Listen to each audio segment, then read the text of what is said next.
What's up, guys, and welcome to episode 55 of the Yard Podcast. I am your host, Randi. And I'm your host, Konu. And as always, we have our producer, Ray, with us. Very quickly, obviously, we've got lots to talk about.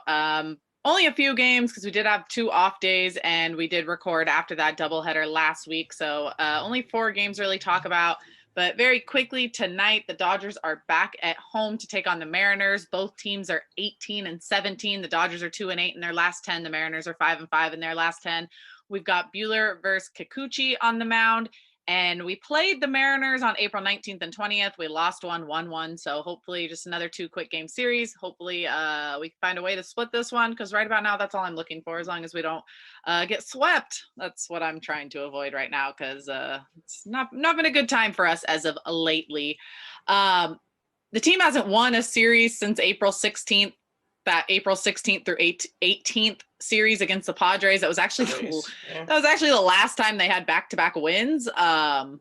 So yeah, we've got a lot to go before things start to look good. I thought maybe after, Saturday's game, I thought, hey, maybe now's the time things turn around. Maybe not, considering how they played on Sunday. But before we jump totally into the games, there are a few positives that we have to look forward to with this team. First thing I want to start with is Mr. Max Muncy. After getting on him last week about not swinging the bat and not doing a whole much really anything besides taking his walks, he did really good over these last 4 games, went 4 for 14 with a 286 batting average, a 1045 OPS. He homered. He had 4 RBIs. He's still getting those walks with 5 of them, and he leads MLB with 33, and second place is Grandal with 27. So yes, really, Muncy Grandal. Let's go. Yeah, freaking Grandal. Most walks he ever had in a season as a Dodger was 72, and the dude already has 27 this season. So we'll see how long that lasts for Grandal, but Muncy's freaking killing it. The next closest guy, like I said, within 6.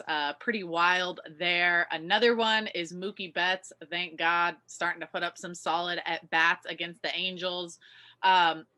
If you look at his 4-game numbers, so including the one from the Cubs, it's not great. It's 4 for 16 with a 250 batting average. However, if you take just the series against the Angels, he hit 400 with a double, a home run, 5 RBIs, 4 walks, and 2 strikeouts, which is huge compared to what we've been seeing from him. To me, this is the best he's looked since dealing with that lower back stiffness. Wasn't the best in the Cubs series, really turned it around. We've yet to see a 3-hit game from him. So I'm really, really hoping he gets it going, because, man, we all know that top of the lineup needs to get going. I mean, Seager's starting to heat up. So if we can get that best 1-2 punch back in there, I will be happy.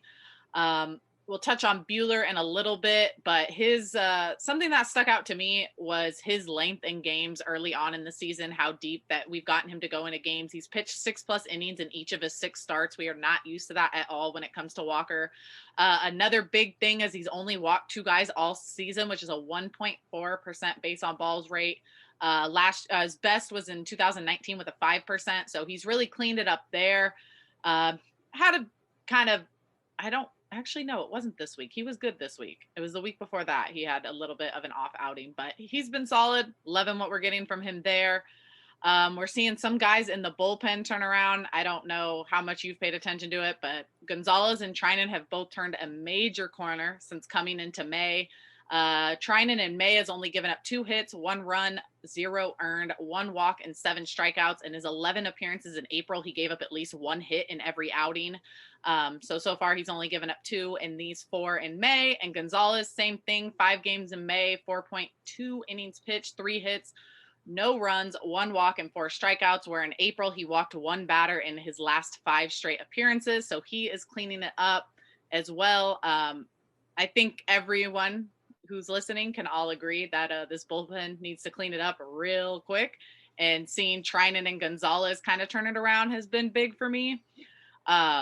Last but not least was not so much, I want to say, actually, to touch on Gonzalez, because this is very weird to me. I want to hear your thoughts on this. I don't know what you think about this, but he's off to a really solid start the season with a 1.42 ERA, but his command hasn't been what it was last year. Like I said, he's turned it around. But in 12 and 2/3 innings pitched, he's walked 7, gave up 9 hits, but only 2 earned runs. And his left on base percentage is 87.5, which is better than last year. However, last year he only walked hitters 2.5% of the time, and this year it's 13.2.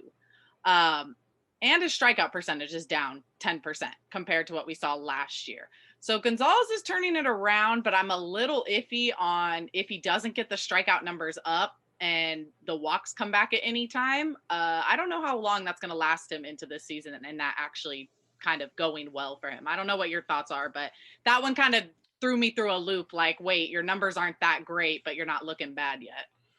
Well, it's a little concerning about the strikeouts, but I mean, we saw last year Gratterall was able to get outs without any strikeouts, so it's possible that he could do that. I mean, obviously, it'd be nice for him to get his strikeouts back up, but as long as they're not making really good contact and he's getting outs, that's really all that matters. So you brought up some positives, and I'm usually very superstitious, so I don't say these kind of things. But the Dodgers are about to start to get rolling again. And I know there's going to be some fans saying, well, big deal. It's the Mariners, Marlins, and D-backs. But we're not going to sit here and act like the Reds, Cubs, or Angels are some good teams either. I feel like the Dodgers are going to start rolling because Betts had a solid week. And I think he's really about to catch on fire where he's going to hit like over 400 and have like maybe a couple 3-hit games. Now, I give Smith a lot of shit, but he's still a good hitter, so I expect him to get pretty hot. I think Lux is about to warm up. The month of May in the minors is usually when he started getting hot before catching fire in the later months. So he's always been a slow starter, and he said it. Joe Davis mentioned it in the broadcast after he had another 2-hit game. So, I mean, let's see if this trend continues. I think he's hitting about 268 in May. That's nothing great, but it's far better than the 180 he hit in April. So he's just got to continue finding areas. He's not hitting the ball that hard, but I mean, Jared Walsh doesn't hit the ball hard. Neither does Dylan Carlson of the Cardinals, and they're hitting very well because they're finding areas. So as long as he does that, he should be able to continue to find success. Like you mentioned, Max Muncy has started swinging the bat, which is good news. It's only a few games, but he doesn't seem like he's afraid to pull the trigger anymore, which is very important. So with these players starting to get going, I feel like the offense will be more consistent and better. You'll see more 4 or 5 run games instead of run here, and then all of a sudden they score 11 or 12 in one game. The bullpen is obviously a major issue, but I feel like I've seen some decent things, like you mentioned, Gonzalez and Trinan and Jansen. I'm surprised you can pretty much count on those 3. Other than that, yeah. But I feel like, so what Santana, White, and Clevenger, they've been bad, but I think they've shown some potential for improvement. So I feel like there's going to be definitely more consistent wins coming along soon. Yeah, I agree with you there. With Lux, my biggest thing is I want to see some of that power. He made some nice contact. That Trout made a nice running grab in left center to take away a potential double from him. So yeah, his numbers are a little bit better. Kind of had him on my don't know list, how I feel about how his last week went. Seager, easily our best hitter over the last 4 games, 438 batting average. But you did bring up the bullpen, which we kind of already really talked about our positives, and that was the number 1 on my negative list was the bullpen. Mitchell White isn't necessarily an issue for me just yet because for he him, 6 runs. Yeah, but it also the inning should have been over. Barnes makes that play, who doesn't usually play second base. He makes that play and it ends. And I know he couldn't get one more out. I get that. Before giving up 6 No, runs. and I get that. But what I'm saying is that one bad outing isn't enough for me to just be like, okay, you don't deserve a spot, where guys like Santana, multiple, just has been totally inconsistent. He also gave up a home run to Baez. We've seen 2 bad outings. Yeah, well, I will never consider a home run a bad outing. It's one bad pitch. I do think the one in Angels, when you're giving up 6 freaking straight hits, yes, that is problematic. But I also think when you look at the young guys like Santana, Vesia, and Clevenger, he's been a little bit better. I think we're stuck in that weird place of we keep getting in, first of all, these stupid not double headers, but extra inning games. And you have a guy on I feel like the second the runner at second has killed the Dodgers a ton this year because those young pitchers seem to not be able to come into those late innings. And obviously you want the good guys pitching like the ninth and the eighth because you're hoping, hey, your team can get up and you don't even have to put these young guys into the game. But my thing with Santana, well, not even so much Santana. He's had his opportunities up here. My thing with White, Vesia, and Clevenger is they just keep getting tossed into these horrible situations. Like they weren't necessarily ready to be on the big league squad, but they kind of got thrown in there with no AAA season coming off of the season prior. So I'm having a hard time with like wanting to push too much blame on them because they're kind of just being like, hey, you're all we've got right now. Go out there and figure it out. And if you don't know what the hell you're doing, you better figure it out during the game. I just want to know what the hell's going to be done about the bullpen because I don't know if we can wait a couple more weeks for everyone to get healthy. And I cannot believe I'm saying this, but this bullpen is in desperate need of Scott Alexander. Yeah.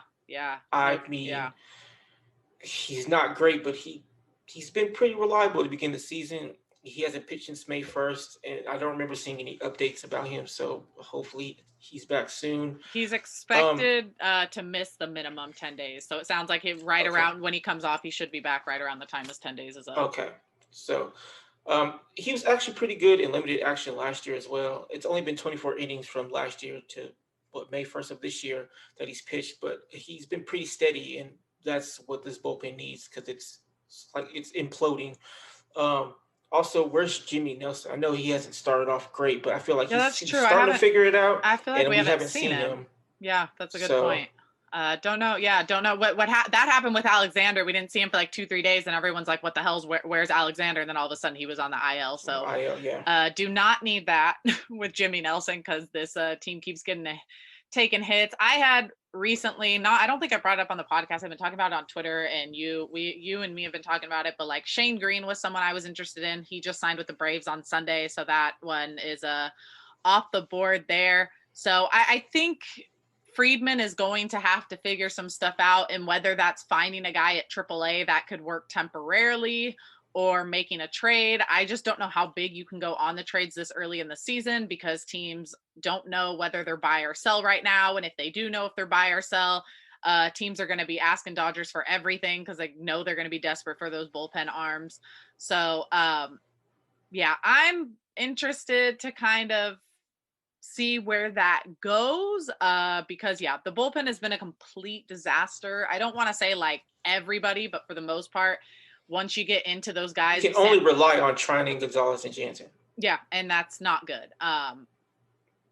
That's not good at all. Not going to get you many places, but I want to kind of roll into last week's games really quickly. Well, not really quickly. We kind of discuss some of the things that happened because some of them are unfortunately repeating of things we've watched over these last couple of weeks, and some of them maybe a little good, maybe not.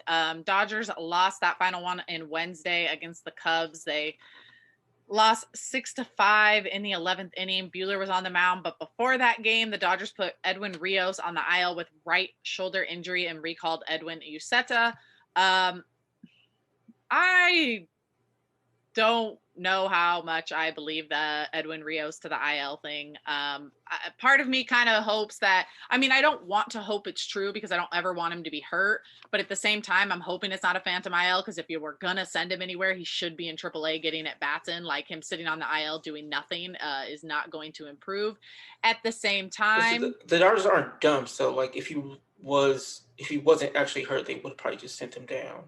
Yeah, my question just is how long has this been going on? Is this why he's been struggling all season? Like, I don't want to hope injury on anyone, but if we found out this is why he's struggling and that's why there's been no power there, that is his it's his lead shoulder as a lefty. So if that is the case, again, I don't want to wish injury, but it would be great to know if that's why he struggled and that if we get him back, maybe he's the old Edwin we all want to see out there. Oh, he will be. I'm saying he will be. Yeah, so we'll see what happens there. Kind of a slow game in this one. Buehler, decent day for him. 6 innings pitched, 5 hits, 2 runs, 2 earned, no walks, 8 strikeouts on 92 pitches. Again, kind of just the home run ball gets to him. It gets to all the Dodgers right now. There aren't many of them except for Kershaw's like one start against the Cubs where they were racking up hit after hit or error, I guess, Corey Seager, or not error, whatever you want to call it. But Dodgers offense slow in this one. Muncy had the first hit of the game in the top of the fourth. It was back-to-back game for him. He hit a home run. Lux next inning doubled home Taylor with his opposite field RBI double, which made me very happy to see from Lux. Jake Marisnick, can't stand the guy, seems to love hitting home runs against us that series in the Cubs, and that's kind of where it all fell apart for the Dodgers there. In the bottom of the eighth, good old Corey Seager's unfortunate defense. He made Trennan got the double play ball. He walked Jock, got the double play ball. Seager made a nice backhanded grab, but throws the ball away. And then they end up with second and third with nobody out. Jock's funny. Game tied it. Speaking of Jock, in the bottom of the 10th, in the bottom of the 10th, Jansen was squeezed and he walked Rizzo. Pass ball allows him to take over, so the Cubs have runners on second and third. And good old Jock thought he walked the game off and pimped the hell out of a sac fly, smacked his chest. The look on his face was kind of incredible because he was very embarrassed afterwards. He thought he walked it off. Instead, it was tied 4-4. Big move by Jansen there. They intentionally walked the next two batters to load the bases for Contreras and get the inning-ending double play. That was big. But hey, Dodgers offense, they kept fighting. I will give them that in this one. They continued to fight. They scored again in the top 11th. Bottom of the 11th, don't know what happened with Clevenger. He started the inning with back-to-back strikeouts before giving up a single walk, stolen base, single. Cubs win. Unfortunate was that one. Yeah, that one was tough. I thought the game was over. Yeah, so when the inning started, I was like, okay, they're gonna score immediately. Then he gets two strikeouts, and I'm like, oh shit, this game's over.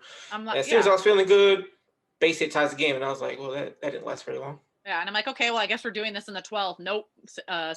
Walk, stolen base, single, Cubs win. So Clevenger took that loss in Wednesday's game, giving up 2 runs, 1 earned, with 2 hits and a walk while striking out 2. He only threw 19 pitches. That one was certainly a bummer because, I thought maybe Clevenger's turning it around. Would be great to get another arm in the bullpen. It looked good. Then the pitch right over the middle. Yeah, looked good and then not, and we've seen what happens a couple times this year that's happened with the bullpen where those guys come out, get quick too, and then just get lit up for like 3 or 4 straight. Also, walks will kill you. Don't walk people. Also, it's and you mentioned it, like the offense will fight in the later innings, score a run or 2, but then the bullpen will give up 2 or 3 to end the game. So that's got to be so damn exhausting offensively. Like to go out there, especially when you're struggling as a team, to go out there and score and get that 1 or 2 run across and be like, damn, that was a lot of work, but we did it. And then you have the bullpen go blow it 2-3 innings in a row. Like that's got to be a lot on the offense. But like there was one game they scored 3. They took a 3-run lead and they ended up blowing it. I mean, they almost blew a 13-run lead the other day. So I mean, if we really want to get into this, I don't recall that. This team is capable of fucking clearly blowing almost anything right about now. That. When was this? Hey, it didn't happen. It didn't happen. So I mean, it didn't happen. So it didn't happen. I will say I just remember the Dodgers winning 14-11. I don't remember anything past that. Yeah, it was like the Angels scored. The Angels went up like 8-0, and then we came back and had a huge inning and ended up winning like 14-11. So Angels bullpen just blew up, sucked. We had that big comeback win. Thursday, May 6th, off day for the Dodgers, but the Dodgers did activate Joe Kelly from the IL, and Alexander goes on the IL with shoulder inflammation. Like I said, expected to miss around 10 days or so. It was retroactive to May 3rd. That brings us into Friday night, May 7th against the Angels. I'm going to be honest. I kind of thought coming back home to Southern California would be good. I'm thinking, okay, the guys are going to see their wives. They're going to see their kids for the first time in God knows, like 10 days. Like things will go well. I was very wrong on that. The Dodgers lost 9-2. Urias, really rough outing for him. 5 innings pitched, 8 hits, 5 runs, 5 earned, no walks, 4 strikeouts, 2 home runs on 76 pitches. He allowed 5 earned runs for the first time since April 12th, 2019, which is actually the last time he also lost a regular season start. So that's pretty wild. His streak of 11 straight decisions, 1 was the longest active streak in baseball. I will say I felt really confident with Urias getting out there on Friday. He helped pick up our last win that Sunday before. I think the thing with him though is I feel like he's been really inconsistent in his starts. Like he's either incredible or it's incredibly rough. There's really no in between. So I mean, I'd be happy with some solid starts. I don't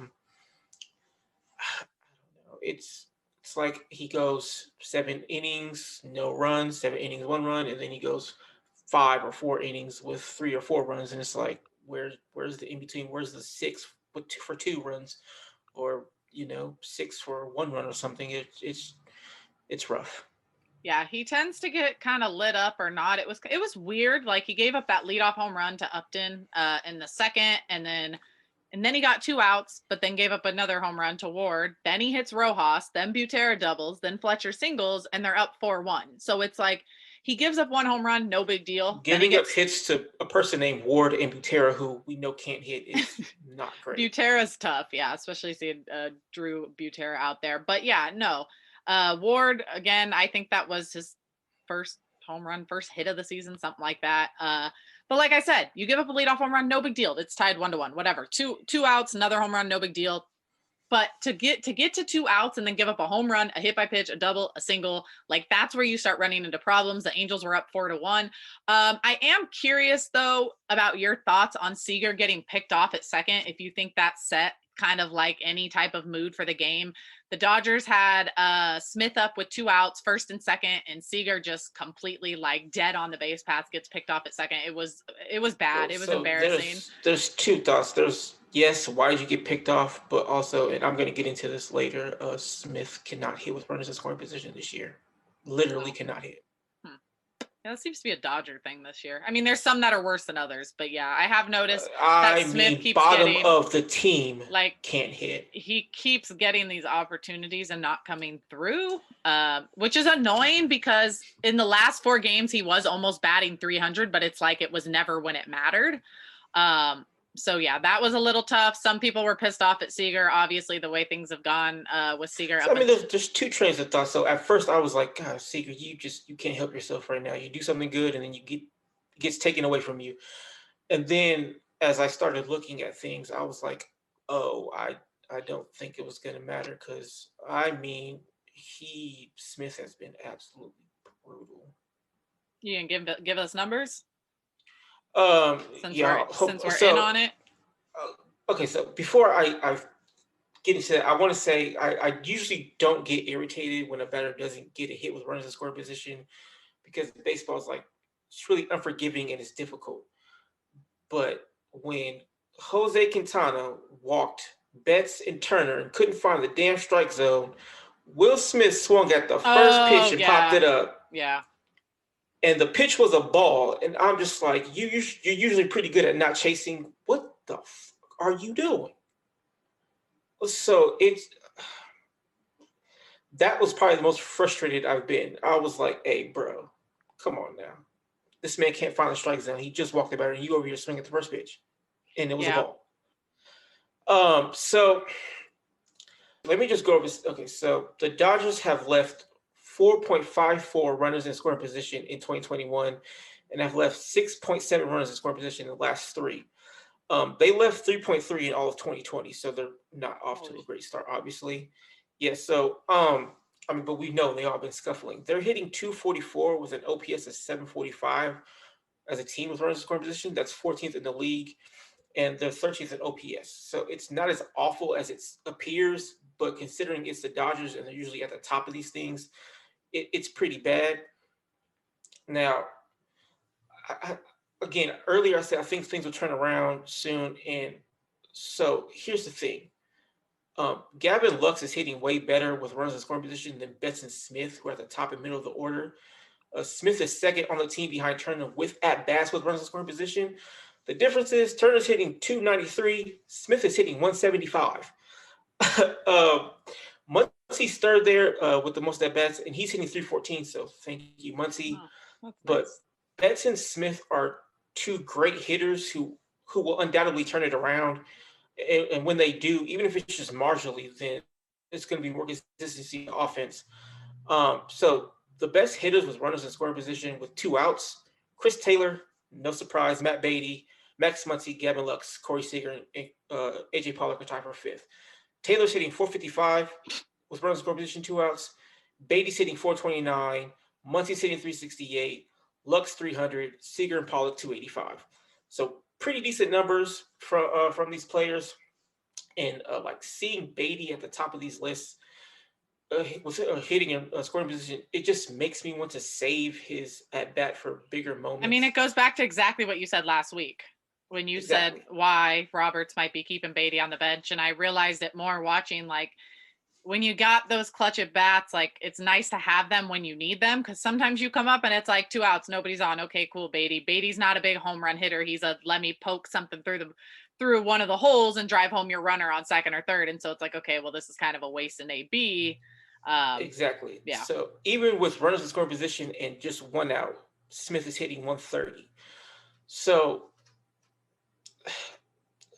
just okay, he's gonna get out. Innings over. Whatever. So that's why him hitting behind Smith is really not going to do much, because he's going to end up leading off the inning or having to bat behind Taylor. And Taylor leading off an inning is hitting 200 with 10 strikeouts. Not good. So I understand Baseball's such people a wanting. weird sport. I hate it. So It's such a so weird sport. weird. Like, oh, I suck I suck leading off the inning when the pitcher's probably going to throw me a fastball. But hey, when there's other guys on base, let me just like be one of the best players. That's when they lock in, yeah. So weird. So like I completely understand people wanting to see more of Beatty, and I'm fine with that. But my only thing is I would rather save him for bigger spots later in the game, because I mean that's when he locks in and he's really good at his role. And clearly, runners in scoring position, if it's I don't know the extra innings, and I don't know who made the last, let's say Lux made the last out, he starts at second, Beatty comes up as a pinch hitter, and the Dodgers might be able to take the lead because Beatty hitting 429, he might get a base hit. So that's my only thing. Is I like Beatty in those situations more than him getting 4 at bats and 3 of them don't mean shit. Yeah, Or because all of them don't mean anything. Yeah, he didn't have too many valuable at bats in the game against the Angels. He did drive home a run on a ground out, but nothing too big. No, I see where you're coming from. And Smith, we're going to need those numbers to step it up, because like I said, he was all right in the Angels series. He just didn't do anything big. Like I said, those 4, not even the Angel series, but 4 games since our last recording, 294 batting average, but he did have 4 RBIs. I think, I can't even think what game that was, but so he's getting there. I'm just not a big fan. I got to say that 669 OPS, like he's just singling and walking kind of right now. So mixing in a double here and there. But yeah, I think he'll figure it out. Like you mentioned, baseball is so stupid because, I mean, 2 outs running in scoring position, Chris Taylor and Gavin Lux are tops of the team. But then when they lead off the inning, they're at the bottom. Yeah, they're both horrible. Yeah. So yeah, well, I wouldn't mind seeing the lineup get mixed up here and there outside of like maybe that top 3 or 4, kind of mix things up. I wouldn't mind seeing Taylor a little bit higher up in there because he is producing, especially if Betts and Seager are going to start hitting again, and Muncy's hitting again and reaching with walks. Like I'd rather Taylor be up there right behind him and driving those runs in the way he's swinging the bat. But back to that Friday game, Joe Kelly did make his 2021 debut. It was unfortunately, yeah, that was not a good outing. I have a hard time blaming him because it seems a little wild that the Dodgers were just like, okay, go pitch at the big league level after having this surgery. We're not even going to throw you into any like minor league games.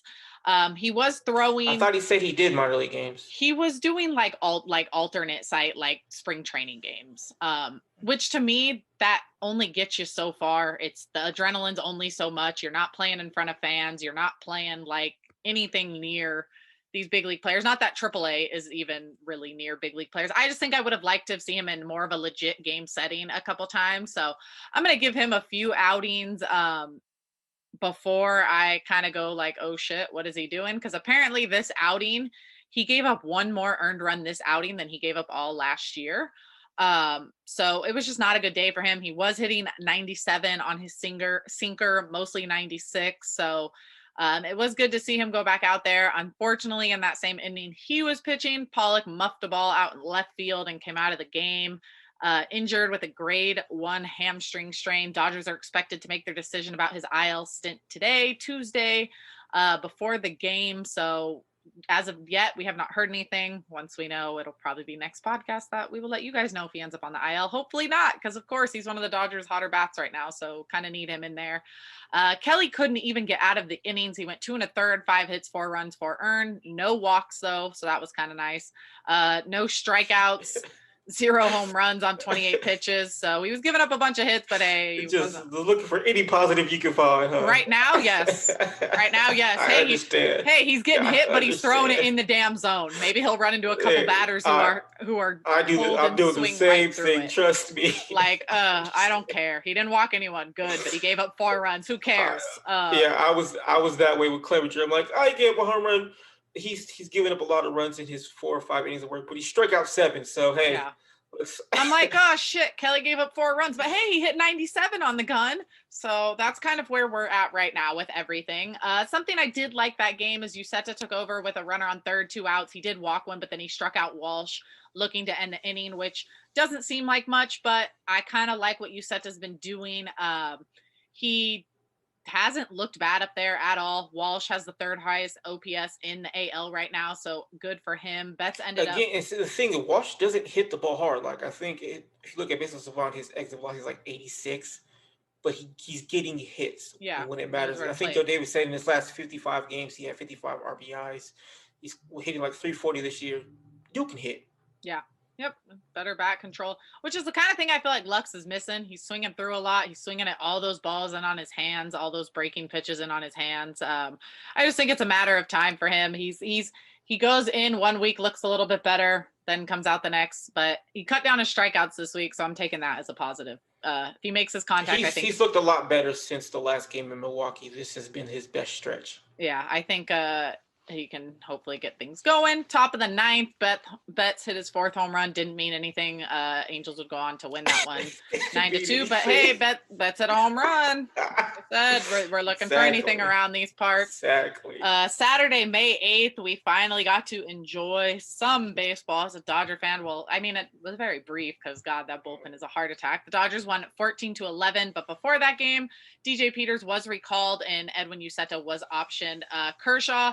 This was a big thing for me, big rebound game for him after only going 1 inning against the Cubs. Came back on whether or not you want to call it short rest. It's up to you. I called it short rest just because he still threw about 40 pitches, still have that adrenaline. It's not a real short rest start. This would be like a bullpen day if things were regular, right? So something like that.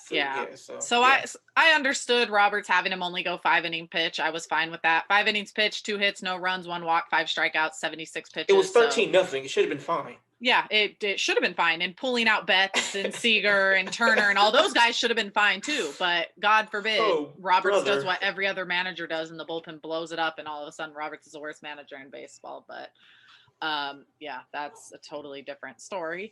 Top of the 4th, things got a little weird / funny / I don't know, whatever you want to call it. Betts led off with a walk, Seager singled, which was the Dodgers' first hit of the game, top of the 4th.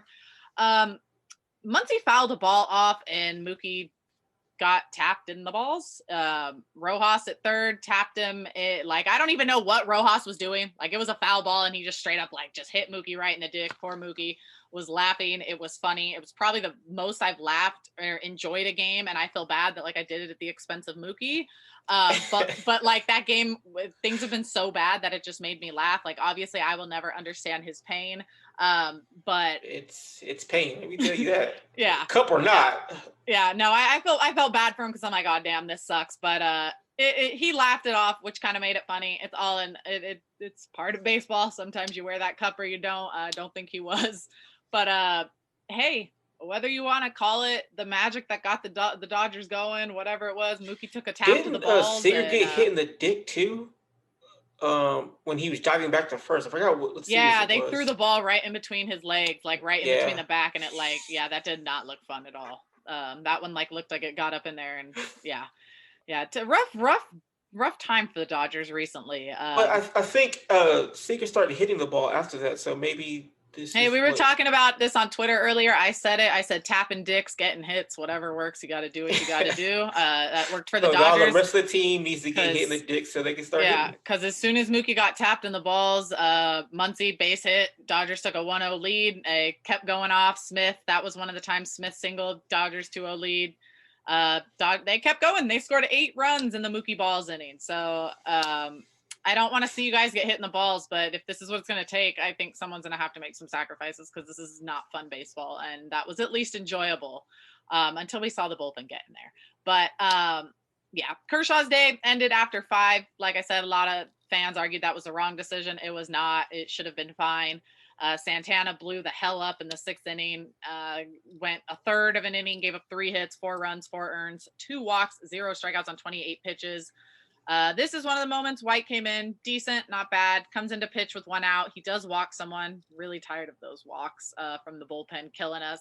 Gives up a sac fly and a ground ball over. Dodgers still lead. DJ Peters, good for him. Dude got his first big league hit on that Saturday game. He doubled to lead off the 7th inning. It was a replay.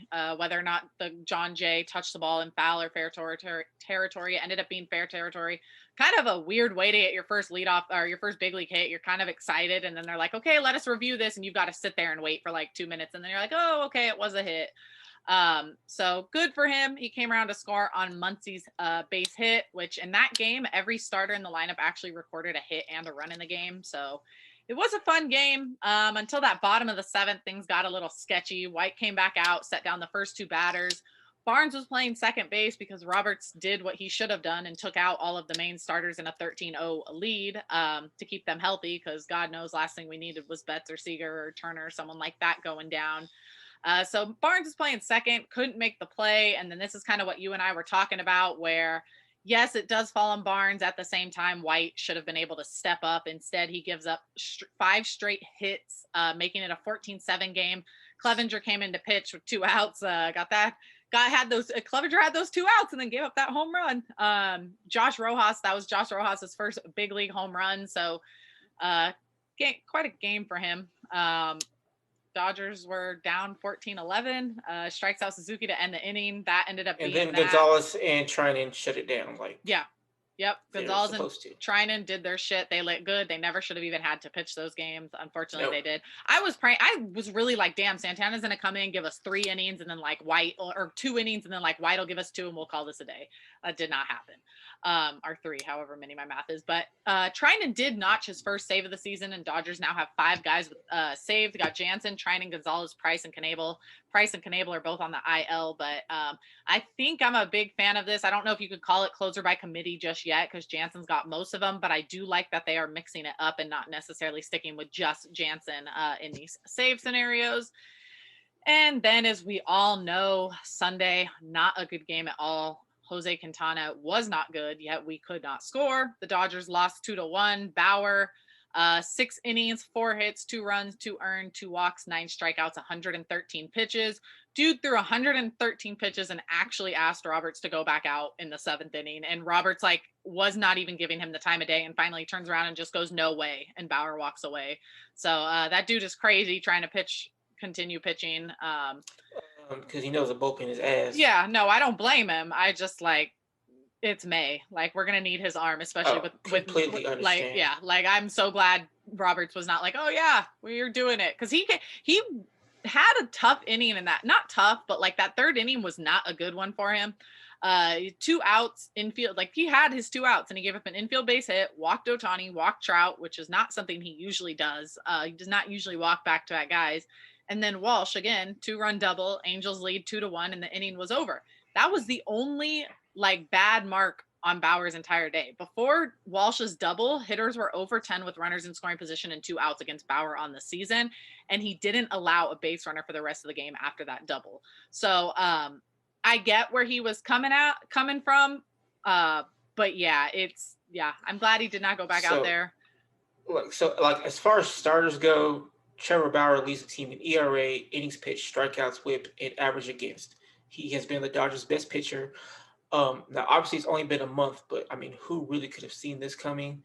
He does need to be more efficient with his pitches. But other than that, I am very, very happy with what we gotten out of him so far. Yeah. The efficiency is the biggest thing. 113 pitches in 6 innings is a bit. He did struggle with his command quite a bit. You could tell he was frustrated. For any of those who watch, I watch it because I am so intrigued by the other side of baseball that media never shows us, or the team or anyone besides really Bauer. But he basically goes into every start with some technology thing he does, and he's either in a red or a green zone. Red meaning his body, these parts of his body aren't necessarily ready. green usually means he's good to go. He got the recovery he needed. So I'm actually really interested to see his vlog on this start against the Angels to see where he was at, because he really goes in depth as to why he struggles and what wasn't working for him. But the biggest thing that stuck out, I think, with Bauer that day was his comments after the game. And a listener, Dale Mooney Jr. on Instagram, actually asked us to talk about this and bring it up. So I'm going to quote Bauer very quickly and kind of ask you your thoughts on it, because I kind of liked it. But we were asked to listen to this by a viewer. So Bauer after the game said, "I don't necessarily want to speak for the team. There's a lot of other guys in the locker room. I'm pissed personally. I want to win. That's why I came here.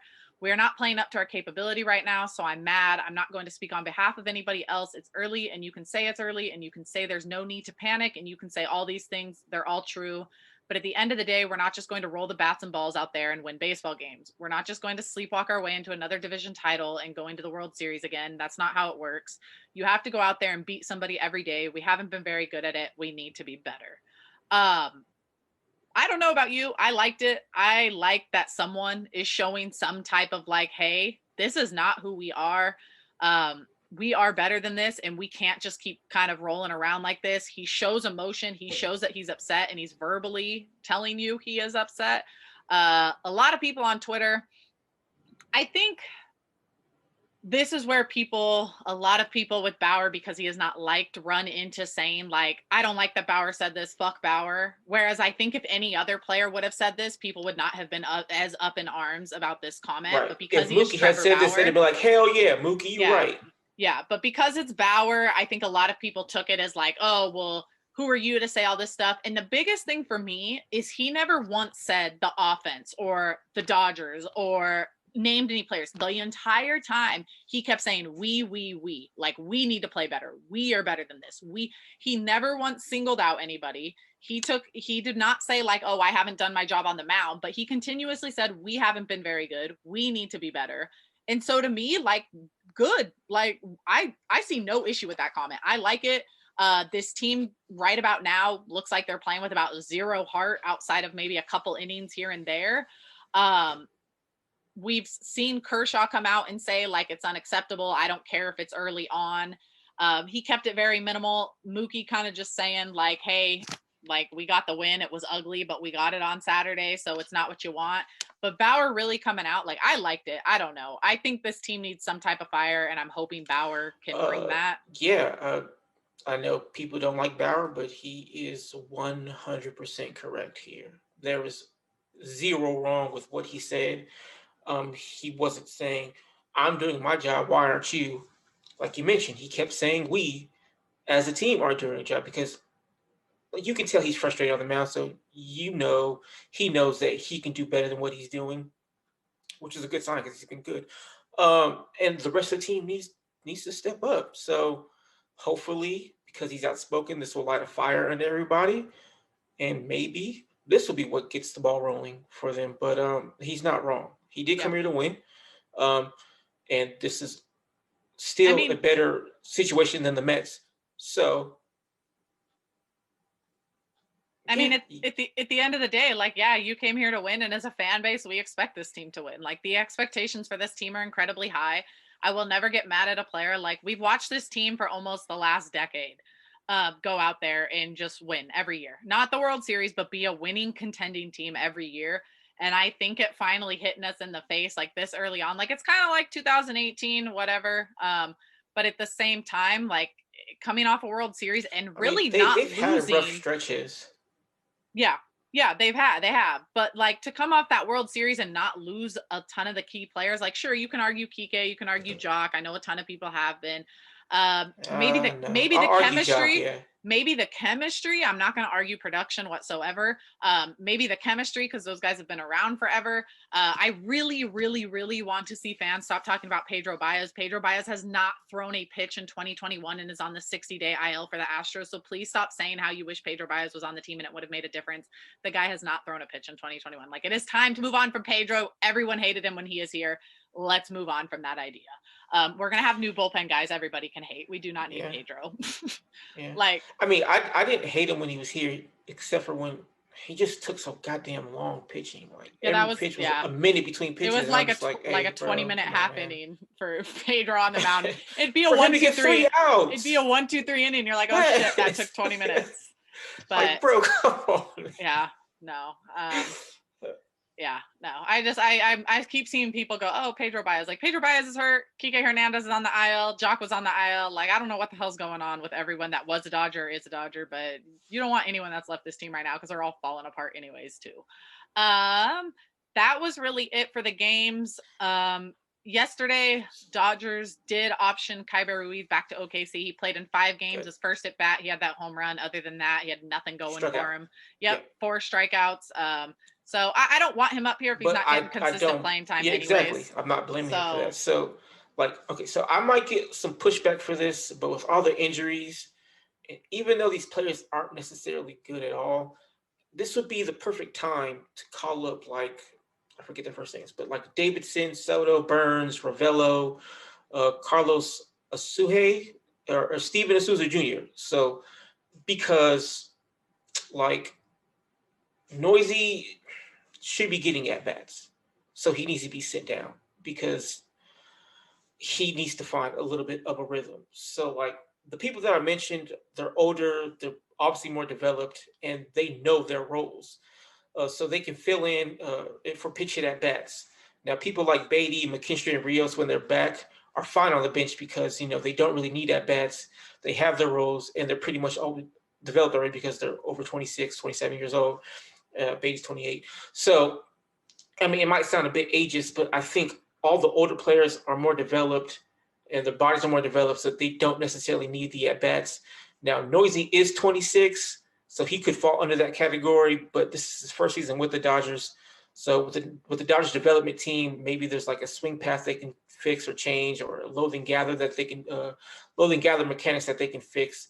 So he should be on the minors working on that, getting at bats. So the next time he comes up, he's able to be in that Beatty, McKinstry, Rios role, or maybe even more, even with those people, maybe even more. So he needs to be sit down so he can get at bats is basically all I'm saying there. I mean, I think at the end of the day, there's not really anything wrong with that thought process because there was no AAA season. So none of these guys were getting consistent at bats. Had they had consistent at bats in 2020, bringing them up this year might have been a little different because you've been like, hey, at least you got your work in last year, probably feeling a little bit better. But to not get any consistent at bats and then have to play at the big league level is always hard. So I know a lot of fans are upset that Ruiz got sent down. I'm okay with it. If he's not getting that starting time, I want him to develop more in the minor leagues. Because eventually, unless they trade him, like, I do think this is going to be like his future is going to be whether what they do with Smith. I have no idea. I don't think they're going to platoon or do something like that. I guess maybe they could because Ruiz is better from the left side of the plate anyway. So if you really wanted to platoon him, you could. But kind of to your point, basically platooning now. So yeah.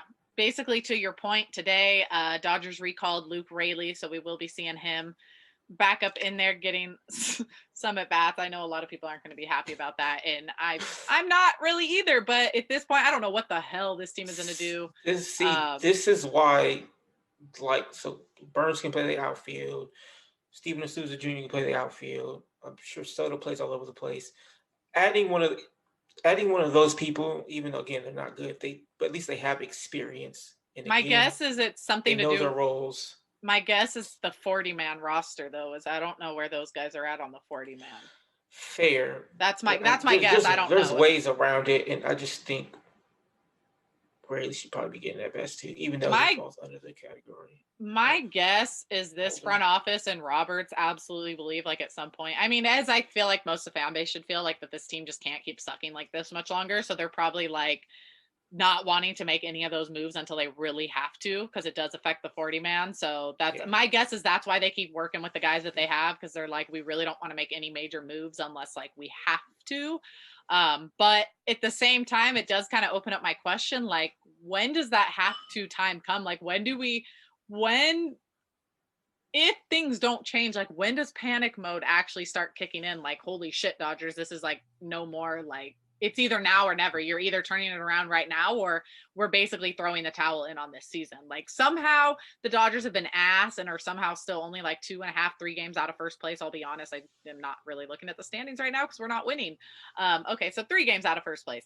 So to be only 3 games out of last place and have only won 2 games out of their last 10, kind of amazes me that they're still holding on. So in 2018, I think, weren't they playing like 500 baseball for the most part? And then yeah, I just know they sometime in June, they got hot. They did the same thing in 2017. Pretty sure they did in 2019. They have this thing where they're and then they catch fire. Like then one stretch they go 42-8. Was it 2018? 2017, one of those years, they had just went 42-8. So like there's going to be like a hot streak. I'm not saying it'll be 42-8, but there's going to be a hot streak coming, especially when Bellinger comes back. Yeah, Bellinger's a big one for me, as is McKinstry. Hopefully we have them back soon. Really quickly, fun fact for you guys. Take it for what you will, because it probably means nothing, but that's fine. I'm still going to say it. The Dodgers lost their Mother's Day game. They've lost Mother's Day game the last 2 times they've gone to the World Series. That's all I'm going to say. So other than that, they don't lose their Mother's Day game. So we're going to take that as a sign. There was no Mother's Day game last year, so they couldn't lose it. They lost it in 2017, 2018. So who knows? We're going to run with some weird shit right now. Cause like I said, last year? They didn't play last year. Yeah. Right, so, yeah. So I'm going to run with anything right now at this point. And but those 2 years they lost though. I don't like that. Yeah. They made it, but they lost. They did. Yeah. But yeah, I don't know what's going to happen. Shit, the way they're playing this year. Hey, according to Baseball Reference, we've still got like a 96% chance of making the playoffs and like a 30 or 40% chance to win the playoffs. So I will take it. One positive I did skip for this week really quickly is we know that Bauer has been doing a season-long give back initiative. He earned $51,000 for Think Together in April with all of his strikeouts, donating $1,000 for each strikeout. So cool for Bauer to do that this year, or this month. He will be supporting the Just Keep Living Foundation, which is dedicated to empowering high school students by providing them with tools to lead active lives and make healthy choices. So big fan of that. Injury updates, we will get into that. Cody Bellinger, not yet running at full speed. As of Friday, he was at 60%. When he can run at full speed, he's expected to join a minor league affiliate to get some ABs in. He posted a video to his Instagram story on Monday of him running on the field at Camelback. Looked good. Definitely not at 100%. I would still say probably around. That was 50, 60%. Yeah, I would say still hanging around the 50 to 70%. But good news is he's running. Last time he said he was running, there was pain. So taking that as a positive.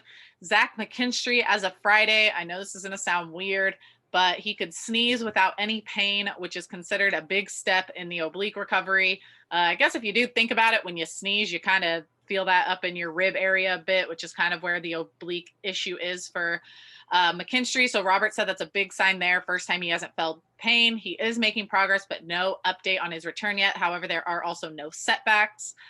Tony Gonsolin threw bullpen on Saturday. Don't have any more information besides that he threw a bullpen on Saturday or Sunday. David Price threw bullpen session on Friday. Still no timetable on return, but Robert said sooner rather than later. Last week, he said it could be 4 to 6 weeks before we see Price again.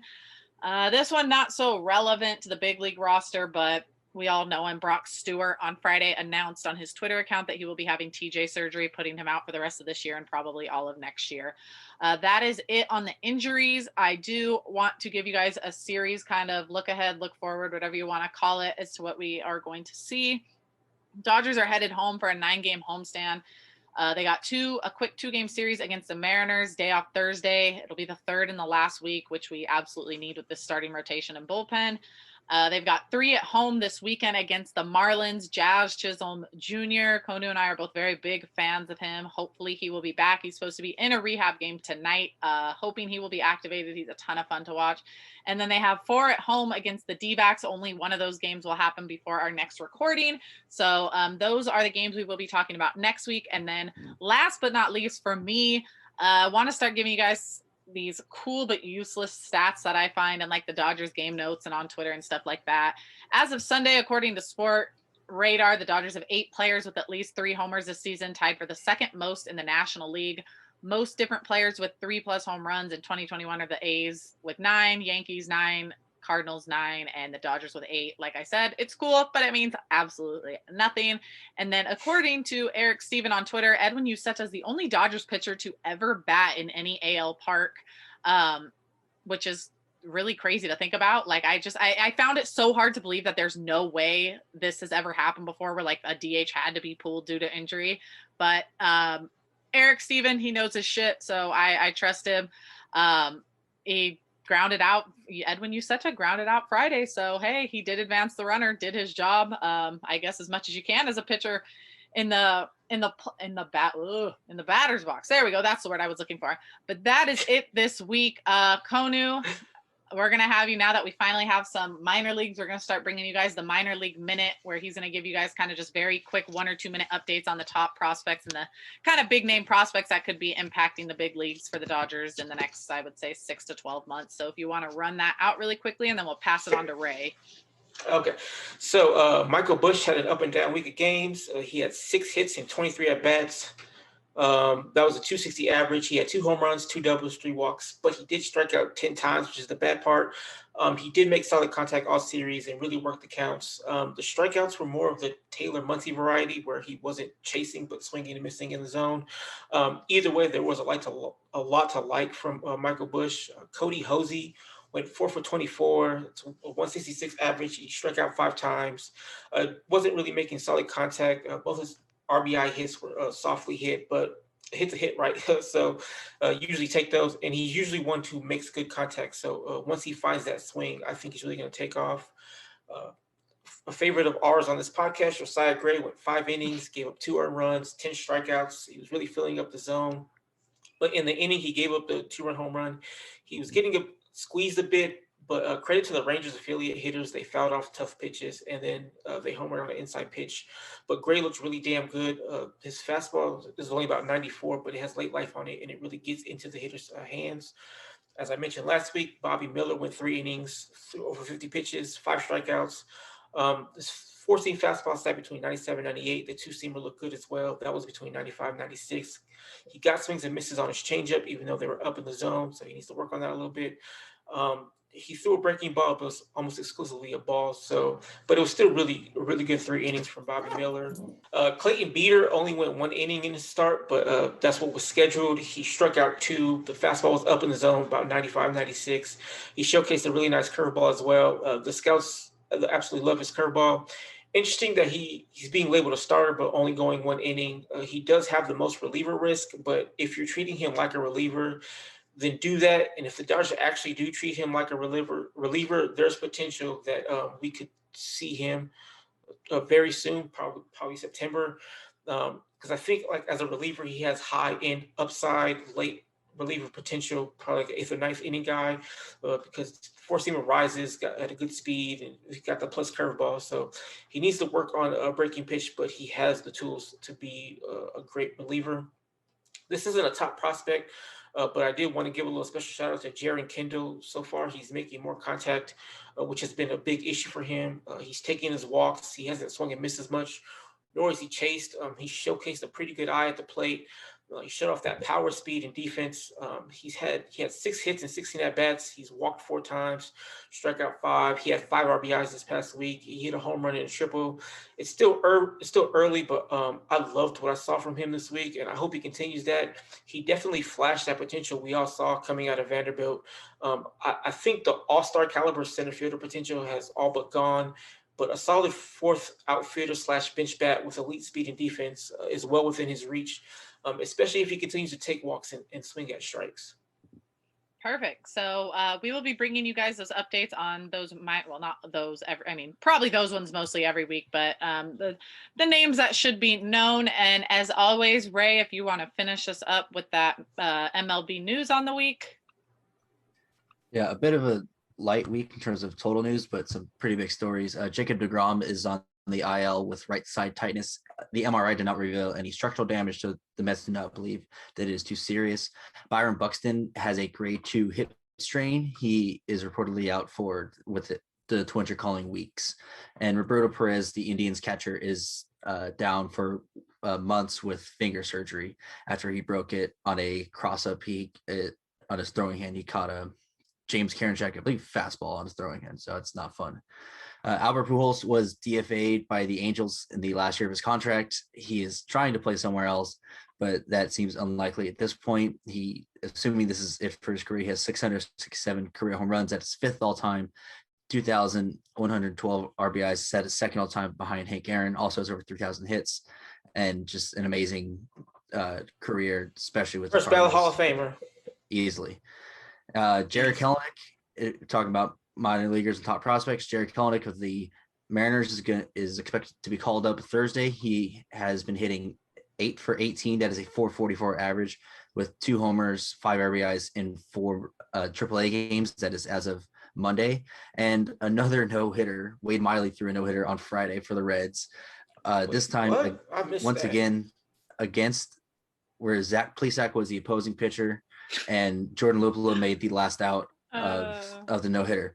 According to I believe this is Elias, this is the earliest that there has been 4 no-hitters in a season since 1917, and that is not including the Bumgarner 7-inning no-hitter.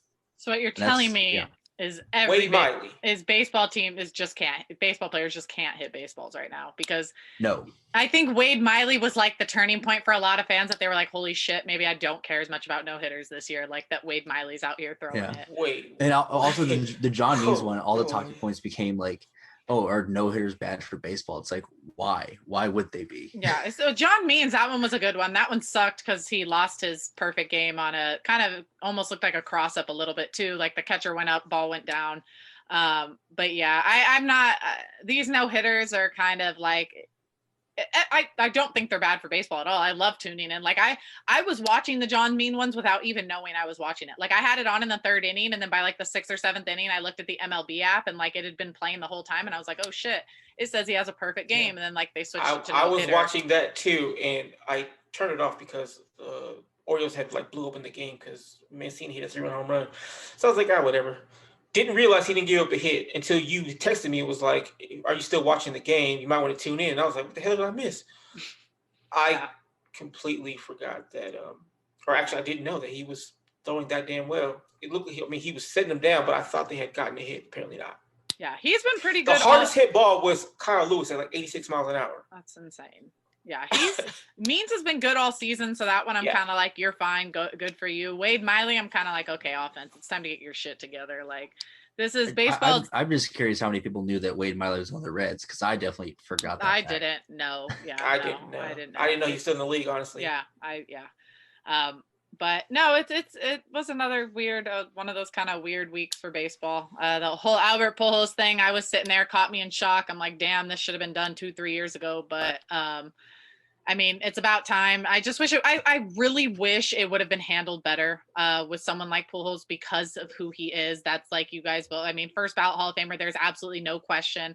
The biggest thing for me is I had always wished he'd retired a little bit sooner, because I feel like there's a generation of kids who won't know who the real Albert Pujols is, and will only know him ever as this guy that kind of like was not very good with the Angels and kind of maybe held them back from getting better talent. But he was so much more for that. And he was probably one of the most special players I've ever watched in my lifetime. So very weird feeling to know that he's going out. And yeah, I agree. I don't think there's many teams that are going to want him. Don't know why you would. So kind of a weird way for his career to maybe come to an end. Best player on the planet. Don't come at Albert Pujols like that. I'm not, but I mean, hey, he was single-handedly carrying Mike Trout. They made a good point. They made a good point on John Boy's podcast. I think it was Trevor Plouffe had said something like, shit, if you're the Orioles, you should sign him just so he can be in there talking to your young players. Like, get that in there, talk to those young guys. You have no shot at the playoffs. He's not really taken up a development spot on that roster. I could see something like that. I just don't know if Pujols wants to do that. Otherwise, why leave the Angels? Like, you're leaving because you want the playing time. So we'll see what happens there. Just a weird way for a legend to go out, that is for sure. But hey, he's had a hell of a career. He can't deny anything that he's done. So good for him. And hopefully him and his family get to kind of enjoy. I would love for one of the Dodgers to have a career like Albert Pujols. Yeah. Yeah, that would be something. It's a special player right there. So we will see what happens in these coming weeks. But other than that, that was all I had for this week. As always, we appreciate you guys tuning in. That is all we have this week. Make sure you give us a follow, whether it's on the Apple Podcast, Spotify. We also put these up on YouTube. However you listen, make sure you hit that follow, subscribe button. Make sure you share it with your family and friends. We love knowing that we have new viewers in here. I am going to start doing some mailbox questions. I think I'm going to ask them for this next week. Didn't really want to do it this week because we had been behind on a couple games and I wasn't feeling too hot after my vaccine. So going to do some mailbag questions for next week. Hope to hear you guys, hope to see you guys answer those and give us some questions to talk about, because we do appreciate everyone who takes the time to listen to these podcasts, especially those of you who reach out to us on Twitter to talk about some of that stuff. But make sure you give us a follow on all of our social media, Instagram, Twitter, Facebook, at Dodger Yard, YouTube. I think that's it. You can find me at Randi_Radcliffe on Instagram and Twitter. You can go to allmylinks.com/Konu, Konu, and find my social media on there. You can follow me on Twitter at Stingray417. And as always, we appreciate you guys and hope you have a great rest of your morning, night, afternoon, weekend, weekday, whenever it is. The Dodgers are going 6-3 this next week. Well, 6-3 in the homestand. Yes, we'll take that because we won't have an answer for you on 6-3 next week. But we're gonna come to you 6 and who knows? I don't know. We're gonna come to you with a positive record next week. The guys, they're getting it. They're getting there little by little. Got to be positive. So on that note, have a great rest of your day, guys, and we will catch you next week, hopefully with a little bit more of a positive podcast. All right, see you later, guys. Bye, guys.